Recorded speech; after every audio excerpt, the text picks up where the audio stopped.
Partage ma façon de faire des petits légumes au four pour que tu te régales. Et vraiment, ça prend 2 temps, 3 mouvements à faire. Allez, je te montre ça. Bon, ici, moi, je vais faire des pommes de terre, mais ça marche avec tous les légumes. Hop, je vais tout simplement les couper quand même un petit peu, tu vois, de façon à faire, on va dire ici pour le coup, des potatoes. Voilà, comme ça. Donc, je mets ça dans un saladier. Mais pas n'importe quel saladier. Non, pas ce léger, on s'en fiche de ça. Juste, il te faut un saladier, et je te montre ça tout de suite, avec un couvercle. Et ça change tout le game. Tu vas voir. Donc, je coupe mes pommes de terre en petits morceaux, enfin, petits morceaux. J'essaye par contre d'avoir des pommes de terre quand même de taille à peu près régulière. Je dis pommes de terre, mais ce serait d'autres légumes, ce serait pareil, parce que ça a une incidence sur la cuisson, forcément. Hop. Après, tu vas les assaisonner comme tu le souhaites.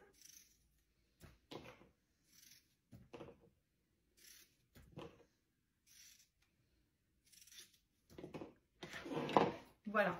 Donc, je ne l'ai pas précisé, mais je les ai essuyés pour ne pas avoir d'humidité dans mes pommes de terre. Si tu fais autre chose, ce serait pareil. On va prendre un petit peu d'huile. Tu prends l'huile de ton choix. Tu n'en as pas besoin beaucoup, hein.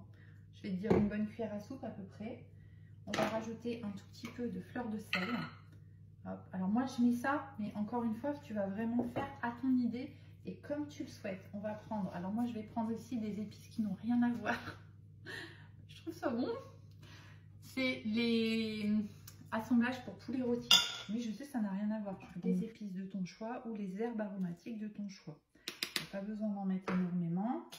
Tac, tac, et là. Tu prends ton couvercle. Tu fermes bien. Tu fais vite d'air parce que sinon ça va t'exploser à la figure. Et tu check. Tu mélanges tout. Tu n'hésites pas. Et ça t'a pris 2 minutes. Et voilà, c'est terminé. Tac. Tu as enrobé tous tes légumes en 2 temps 3 mouvements. Moi, je vais les cuire ici sur mon tapis crispy parce qu'il est génial. Je vais venir ici répartir tranquillement sur mon tapis. Alors, l'intérêt de ce tapis, je te le montre de plus près, c'est qu'en fait, tu vois, tu as tous des petits picots comme ça qui vont nous permettre à nos petites pommes de terre, là, pour le coup, de rester en hauteur. Le petit surplus d'huile, tu vois qu'on en a déjà pas mis beaucoup, hein, mais le petit surplus d'huile, en fait, il va tomber au fond dans les rainures.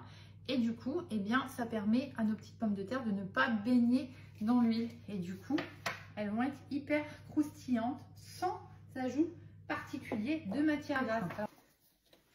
Et ça part au four. Et voilà, c'est cuit les petites potatoes. Donc, elles sortent du four. Et comme tu peux constater, voilà, c'est cuit parfaitement. Et je n'ai même pas eu besoin en fait de m'en préoccuper puisque grâce à mon tapis, c'est resté en surface. J'ai pas eu besoin de les retourner, rien du tout. Et c'est ça qui est génial. Regarde, hop, tu vois, tout est parfaitement cuit et coloré. Et c'est ce qu'on cherche